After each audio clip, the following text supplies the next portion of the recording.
بالله من الشيطان الرجيم. بسم الله الرحمن الرحيم. الحمد لله رب العالمين الرحمن الرحيم الرحمن الرحيم مالك يوم الدين. إياك نعبد وإياك نستعين. اهدنا الصراط المستقيم صراط الذين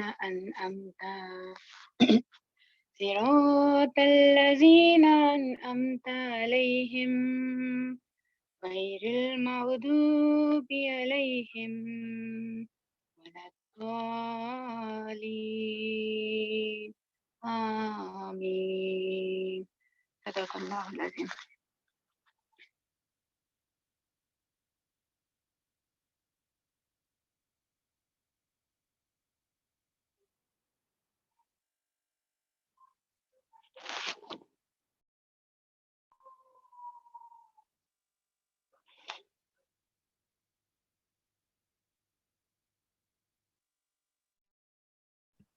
جی بہت شکریہ سسٹر حران. پچھلے سیشن میں ہم نے سورہ فاتحہ کا ابتدائی حصہ سمجھنے کی کوشش کی اور آج ہم آخری 3 آیات دیکھیں گے. آپ سب لوگ ہمارے ساتھ رہیے گا. آپ سب سے ریکویسٹ ہے کہ اگر آپ اپنے مائک میوٹ کر دیں تو اس سے ہمیں سہولت رہے گی کہ ہم ریکارڈنگ میں بھی اور میری آواز میں کوالٹی میں بہتری آ جاتی ہے. اچھا، پچھلی بار ہم نے اللہ تعالیٰ کا تعارف سمجھا اور جاننے کی کوشش کی تھی، پہلی 3 آیات سورہ فاتحہ کی، اور پھر ہم نے اس کی فضیلت اور اہمیت، اس کا ابتدائیہ دیکھا اور دیکھا کہ اللہ تعالیٰ نے کس طرح اپنی وہ صفات یہاں بیان کی ہیں جن کا تعلق یعنی اگلے حصے سے وہ زیادہ جو بیلنس کار ہے. آج ہم اس بیلنس کو بھی سمجھنے کی کوشش کریں گے. Again be patient with me, کیونکہ ہم بہت سلو سپیڈ سے چل رہے ہیں، اور جیسا کہ ہماری گروپ میں بھی ڈسکشن ہوئی تھی کہ ہم بہت قطرہ قطرہ لے کے قرآن سے چلیں گے، اور ظاہر ہے اس کتاب سے ہم ہدایت کے لیے رجوع کر رہے ہیں، تو نیکی میں ہمارا چاہے تھوڑا سا حصہ ہو تو بھی الحمدللہ کہ ہمیں موقع مل رہا ہے. اللہ تعالیٰ کے تعارف کے بعد اب کا جو حصہ شروع ہو رہا ہے نا، اس کا تعلق میرے اور آپ سے ہے. کبھی کبھی ایسی خبر آئے کہ بھائی آپ کے بارے میں میڈیا میں کوئی خبر چھپی ہے تو بندے کو کیوریاسٹی ہوتی ہے کہ جانے کہ میرے بارے میں میڈیا نے کیا خبر دی ہے. تو اب کے قرآن کے اندر جو بات ہونے جا رہی ہے، اگلی 3 آیات میرے اور آپ کے بارے میں ہے، تو اس لیے ہم ان کو بہت گہرائی سے سمجھیں گے. ایاک نعبد و ایاک نستعین، ہم تیری عبادت کرتے ہیں اور تجھی سے مدد مانگتے ہیں. ان 2 آیتوں کو سمجھنے میں تھوڑا سا وقت لگے گا. Be patient, be with me. عبادت عبد سے نکلا جس کے معنی بندگی اور غلامی کے ہیں. اچھا،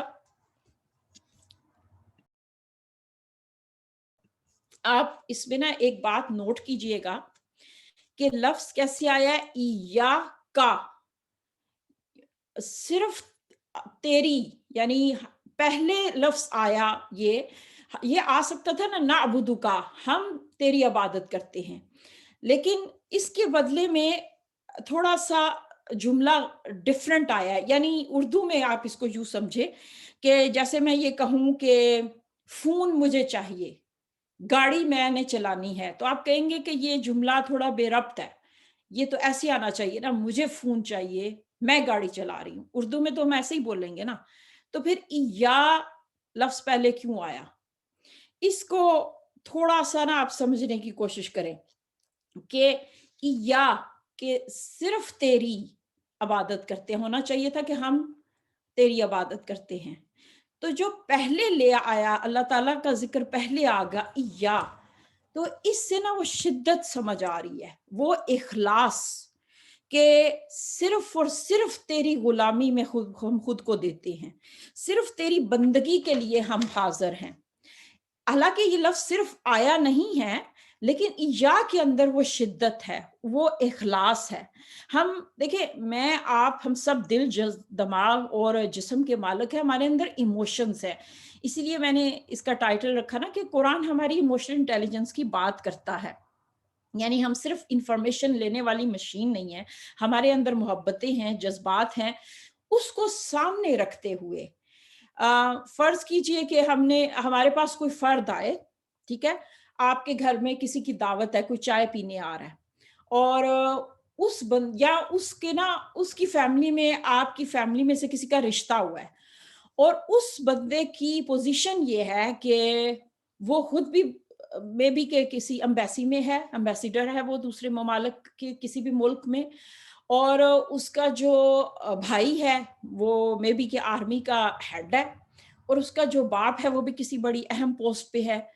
اب اس بندے سے آپ کی رشتہ داری جڑی ہے، اور وہ آپ کے گھر جو ہے نا وہ چائے پینے آ رہا ہے، اور اس سے آپ کا تعلق بنا ہے. آپ سوچیں کہ اس کی یہ ساری سیناریو دیکھتے ہوئے آپ کے ذہن میں کیا چیز آئے گی؟ آپ اس سے کیا سوچنے لگ جائیں گے اس سے تعلق جوڑتے ہوئے؟ جی حرین، آپ کچھ کہنا چاہ رہی ہیں؟ جی حرین. ہم یہی سوچیں گے کہ اگر ہمیں کوئی ضرورت پڑے گی یا کبھی ہمیں کوئی ہیلپ چاہیے ہوگی تو ہم پھر اس سے بولیں گے کہ بھی ہمارا یہ کام کروا دو، کیونکہ ہمیں پتا ہوگا ہمارے جاننے والا جو اس پوسٹ پہ ہے تو ہم فائدہ اٹھائیں گے. ٹھیک، ایکسیلنٹ. یعنی ہمارا ذہن فوراً اس سے امپریس ہو کے یہ سوچنا شروع کر دے گا کہ اب ہمارے ذہن میں نا تانے بانے بننا شروع ہو جائیں گے کہ ٹھیک ہے، اگر میرا تو فلانا کام بھی ہے، میری سہیلی نے یہ کہا تھا تو ہم اس سے کہیں گے. شروع میں نا اللہ رب العالمین نے اپنا بہت اتنا ہم نے ڈیپ ڈاؤن سمجھا کہ میں رب العالمین ہوں، میں یہ ہوں، میرا یہ تعارف ہے. اچھا، وہ تعارف سن کے نا اب ہم ایسے جیسے بندہ تھوڑا جلال، اللہ کا جلال، ایک روب آ گیا ہمارے اوپر، ہم کانپ اٹھے ہیں. اب ہم ایسے جیسے ہم تھوڑا سا ڈر گئے ہیں اور گھبرا گئے ہیں، اور ہم کہہ رہے اچھا رب تو یہ ہے، تو پھر میری پوزیشن کیا ہے نا، پھر میں کون ہوں؟ اب کیا ہوا ہے کہ مجھے اپنا آپ چھوٹا لگنے لگا ہے. اب میں ایک دم سے میرے اندر کوشچن اٹھا کہ میں وہ رب جس کی یہ پہچان ہے، میں اس کے سامنے کیسے اپنے آپ کا اظہار کروں؟ تو پھر میرے دل کیا کہ میں اس کی غلامی کر لوں، میں اس کی عبدیت کروں، میں اس سے تعلق بناؤں، میں اس سے مدد مانگ لوں، میں اس سے اپنے کام میں نے نکلوانے، میں نے اس کی بندگی کرنی ہے.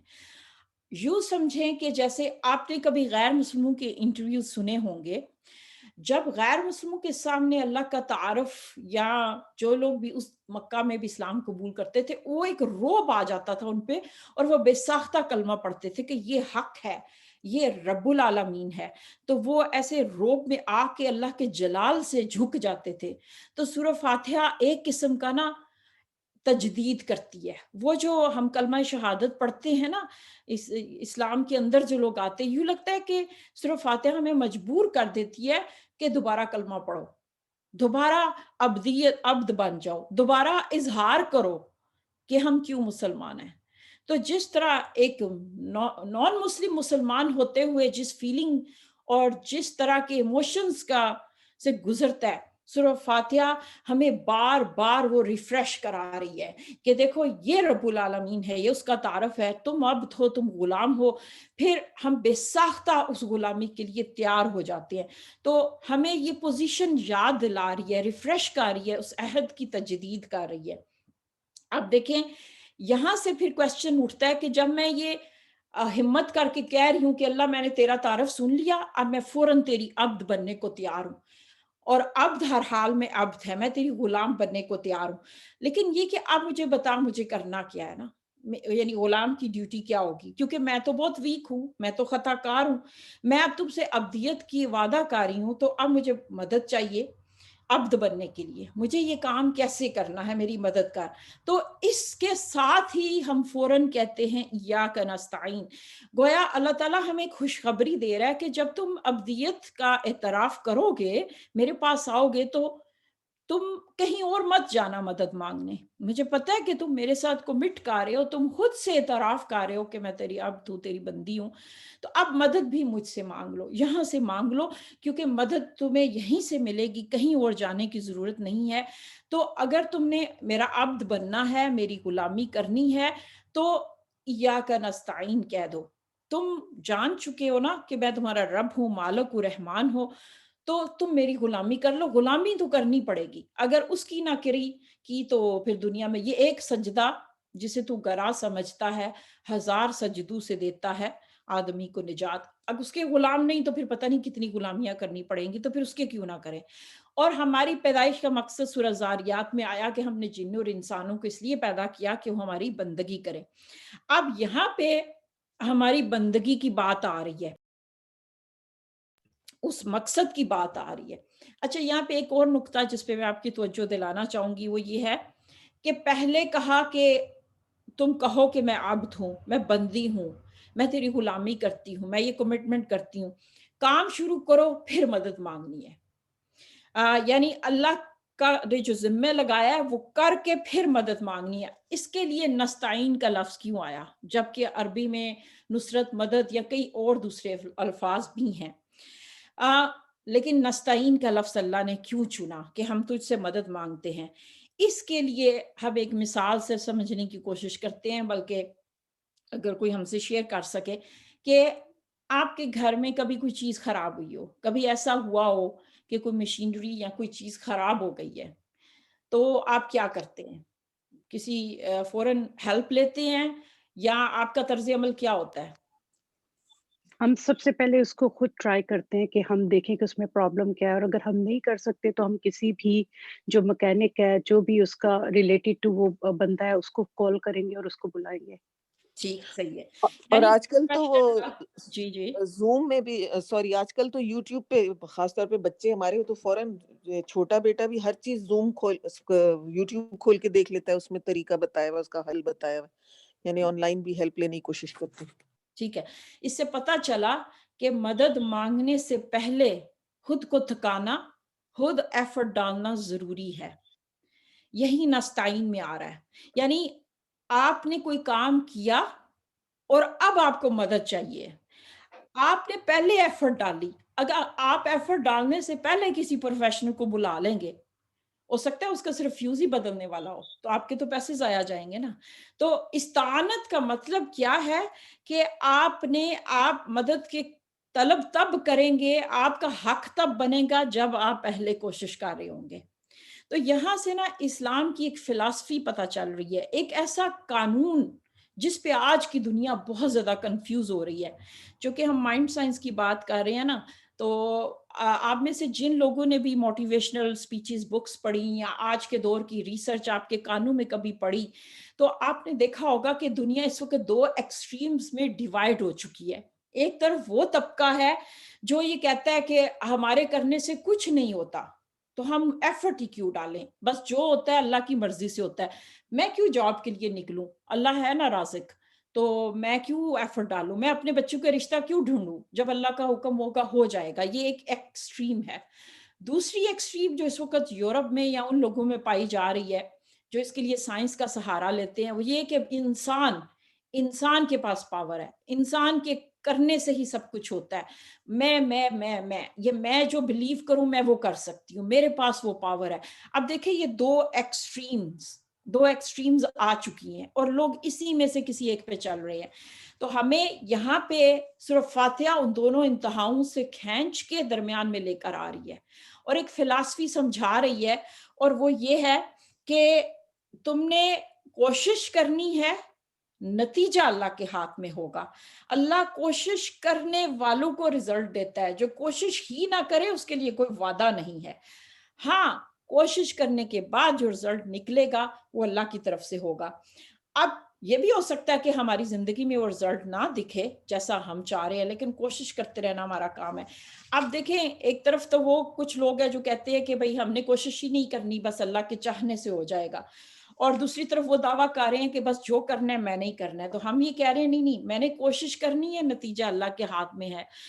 اگر کوئی کوشش نہ کرے تو اللہ کا اس کا رزلٹ سے کوئی وعدہ نہیں ہے. انسان کی کوشش، اللہ کی مدد، یہ ایک بیلنس قانون ہے اسلام کا. میں نے بات کی تھی نا، سورہ فاتحہ ہمیں بیلنس لے کر آتا ہے، بیلنس کی طرف لے کے آتی ہے. اور اللہ تعالیٰ نے جب انسان کو تخلیق کیا تھا تو اس کے لیے ایک لفظ یوز کیا سواہو، کہ میں نے اس کو بیلنس برابر کیا، کہ انسان جو ہے نا وہ ہر چیز میں بیلنس کر سکتا ہے. اللہ نے ہمارے اندر یہ صفت رکھی ہے، جانوروں میں نہیں ہے. ہم جہاں خود کو روکنا چاہیں، آگے لے جانا چاہیں، ہم کر سکتے ہیں. یہ ہمیں بائی ڈیفالٹ رکھا گیا ہے.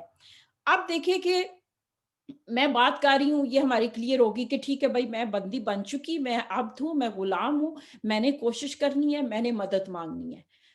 اب کویسچن یہ اٹھتا ہے کہ میں اگر آپ میں سے کسی سے کہوں کہ بھائی میری مدد کر دے، پہلی چیز آپ یہ پوچھیں گے کہ بھائی کس چیز میں مدد کروں.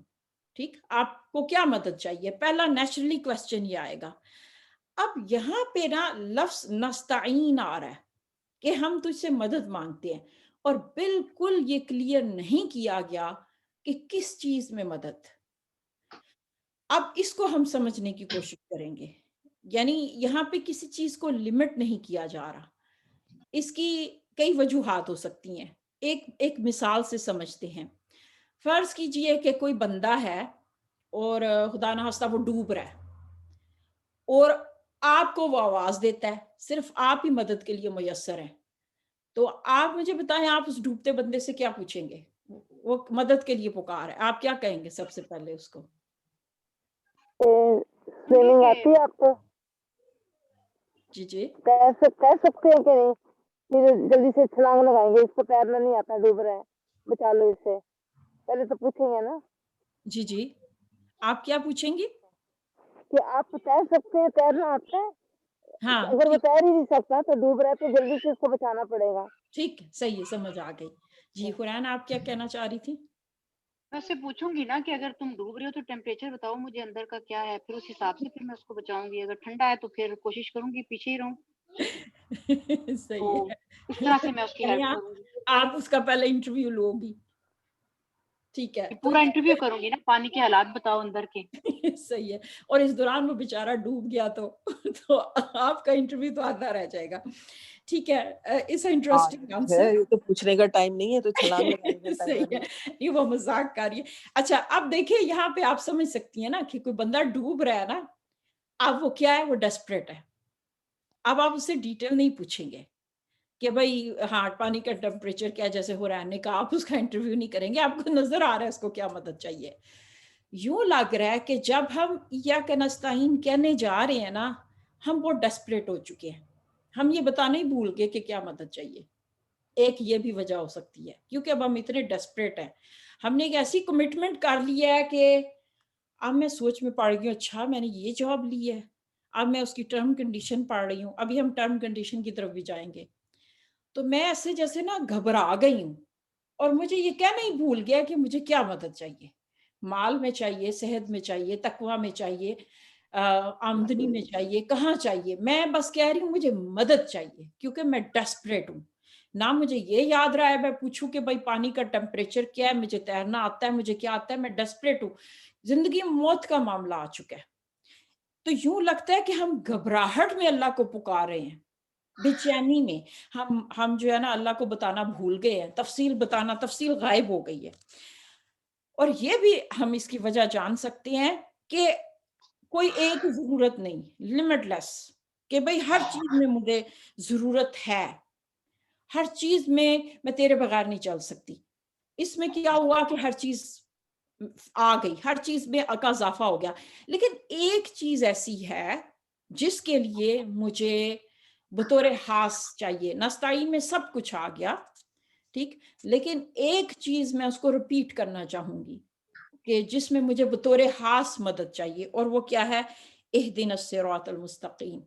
چونکہ یہ اس کی اہمیت زیادہ تھی تو اس لیے اس میں ایڈیشن کر رہی ہوں. اچھا، اس ہدایت کو آپ سمجھیں کہ ہدایت بالکل پانی کی طرح ہے.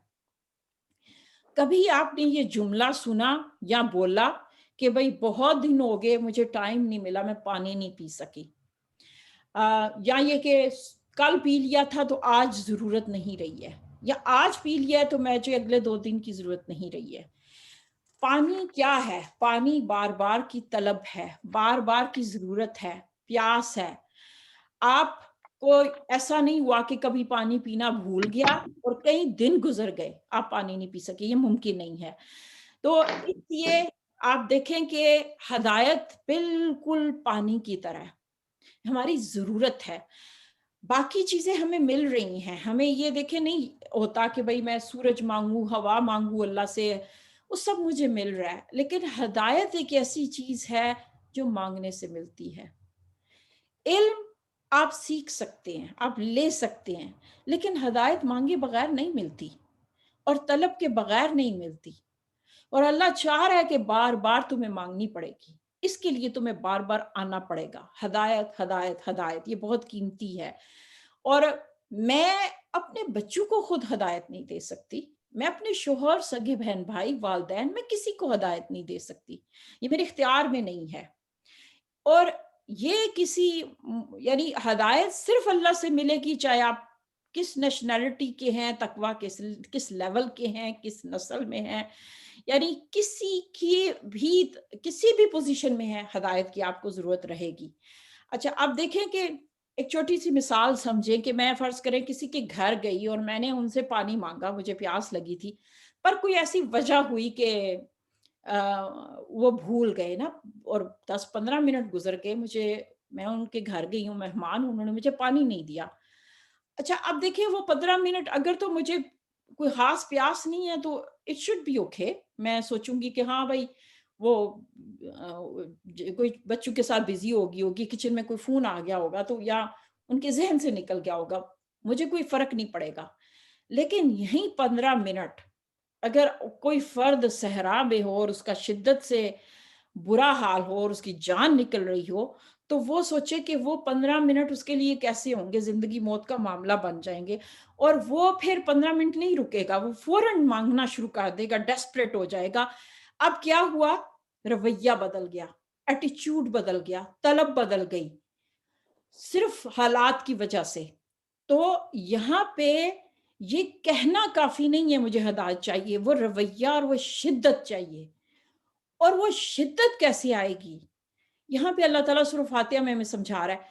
ایک بات جس سے ہمارے اندر شدت پیدا ہو سکتی ہے وہ یہ ہے کہ یہ الفاظ کس نے کہے؟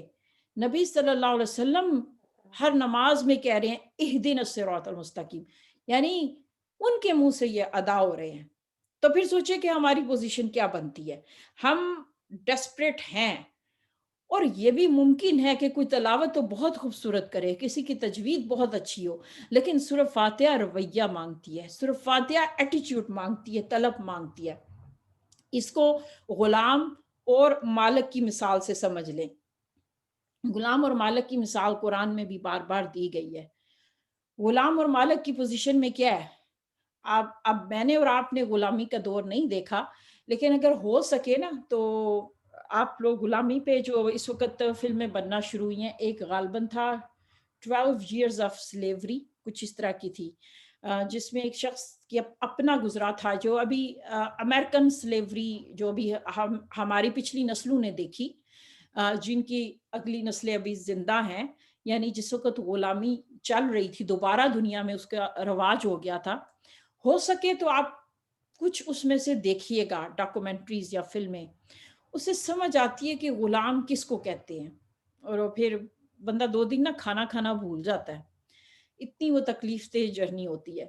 لیکن بہرحال آپ کو کنسپٹ ہے، قرآن نے بار بار اس کی بات کی، اور مکہ کے معاشرے میں یہ لوگ پائے جاتے تھے. غلام کیا ہوتا تھا؟ غلام سے کوئی جا کے کہتا تھا نا میرا یہ کام کر دو، تو وہ کنسرن ہوتا تھا، اس کو وہ کہتا تھا کہ نہیں، میں آزاد نہیں ہوں کہ میں اپنی مرضی سے اٹھ کے آپ کا کام کر دوں، مجھے مالک سے پوچھنا پڑے گا، اور میرا مالک اجازت دے گا تو میں آپ کا کام کر سکتا ہوں. یعنی ان کا ایک ان ریٹن کانٹریکٹ ہوتا ہے، وہ آزادی سے کچھ نہیں کر سکتے، ان کی مرضی نہیں ہوتی، آقا کی مرضی پہ چلتے ہیں، وہ آزاد نہیں ہوتے.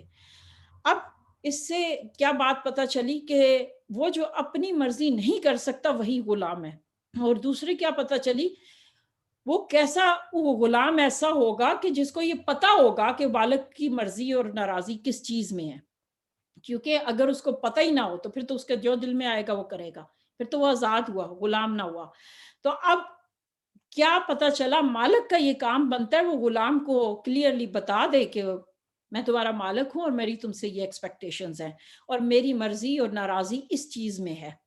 اس طرح ان کا لنک بن رہا ہے.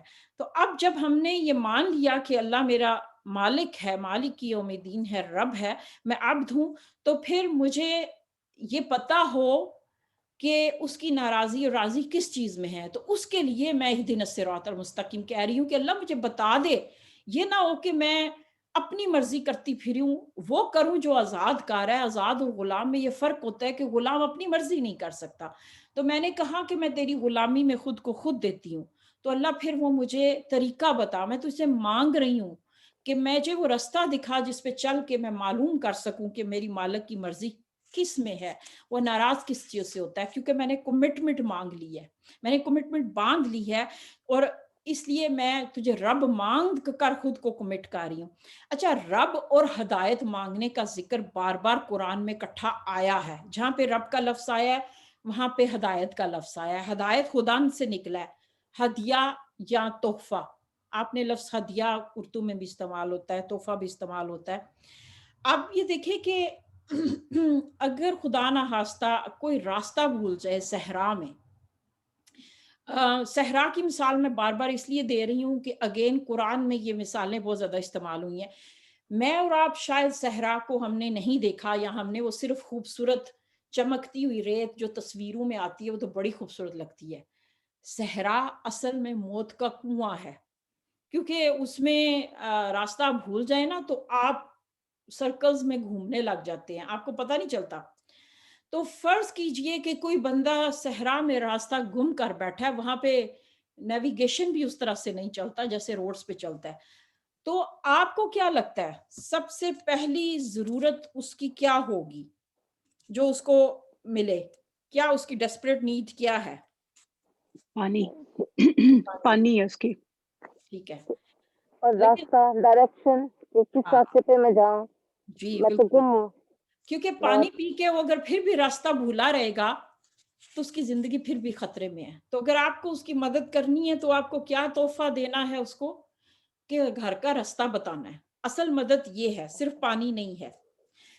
وہ اصل گھر کے راستے کا پتہ دینا، ہدایت ہونا، وہیں اس کی ضرورت ہے. اچھا، یہاں پہ ایک اور پوائنٹ، ایک اور نقطہ ہے جو میں چاہوں گی کہ ہم سمجھ لیں، اس سے بھی ہمارے لیے نا لانگ ٹرم بہت آسانی ہوگی. وہ ہے علم ہونے میں اور ہدایت ہونے میں فرق ہے. یہ دو الگ چیزیں ہیں. ممکن ہے کہ کسی کے پاس علم ہو مگر ہدایت نہ ہو. ممکن ہے کہ کوئی مسلمان بھی ہو اور اس کے پاس ہدایت نہ ہو. دیکھیے، ہمیں زندگی میں نا کئی بار فیصلے کرنے پڑتے ہیں، اور ہر وقت ہمارے پاس چوائسیز ہوتی ہیں، ہمیں انتخابات کرنے پڑتے ہیں. تو ہمیں یہ دیکھنا پڑتا ہے کہ ہم ہدایت کے راستے پہ فیصلے کر رہے ہیں، ہدایت کے راستے پہ چل رہے ہیں. یہ بھی ممکن ہے کہ کوئی بظاہر بہت مذہبی ہو لیکن یہ کہ ہدایت کے راستے پر نہ ہو. علم رکھ سکتے ہیں مگر ہدایت، علم میں بڑھا سکتی ہوں کورسز کے ذریعے، علم کے لیے میرے پاس بہت راستے ہیں، مگر ہدایت صرف اللہ دے سکتا ہے، اور وہ مانگنے سے ملتی ہے، طلب اور رویے سے ملتی ہے. اور اگر اس کی حفاظت نہ کی جائے تو وہ چھن سکتی ہے. اس لیے اس کو مانگتے رہنا ضروری ہے، اس کے لیے محتاط رہنا پڑتا ہے. اس بات کو سمجھنے کے لیے ہم اس سے ریلیٹڈ چلیں گے صراط المستقیم. کیا کہ جس چیز کی طرف میں شدت اپنا رہی ہوں نا، کہ میں نے رب کا تعارف سنا اور پھر میں بے ساختہ جھک گئی اور میں نے کہا کہ میں روب میں آ گئی ہوں، مجھ پہ اللہ کا جلال بیٹھ گیا تو میں عبد بننے کو تیار ہوں. میں نے وہ ساختہ کا میں کمٹ کرتی ہوں خود کو. پھر مجھے لگا کہ میں نے کیا کمٹمنٹ کر دی، میں گھبرا گئی. پھر میں نے ڈیسپریٹ ہو کے مدد مانگی، اور پھر میں نے مدد مانگی اس بات میں بطور خاص کہ اللہ مجھے اس راستے کی جو کمٹمنٹ پوری کرنے کی جو ضروریات ہے نا اس کے لیے مجھے ہدایت دے دینا. مجھے ہدایت میرے لیے پانی سے زیادہ ضروری ہے. میں صحرا میں بھٹکے ہوئے مسافر کی طرح ہوں جو ڈیسپریٹ ہے، جس کو پانی سے زیادہ راستے کی تلاش ہے. وہ راستہ کون سا ہے؟ صراط. اچھا، یہاں پہ میں 3 پوائنٹ آپ کے سامنے رکھ رہی ہوں، یہ میں آپ سے تھوڑی دیر بعد پوچھوں گی، اس لیے 3 پوائنٹ یاد رکھیے گا. صراط کس رستے کو کہتے ہیں؟ اگین عربی میں بہت سارے لفظ تھے لیکن صراط کیوں یوز ہوا؟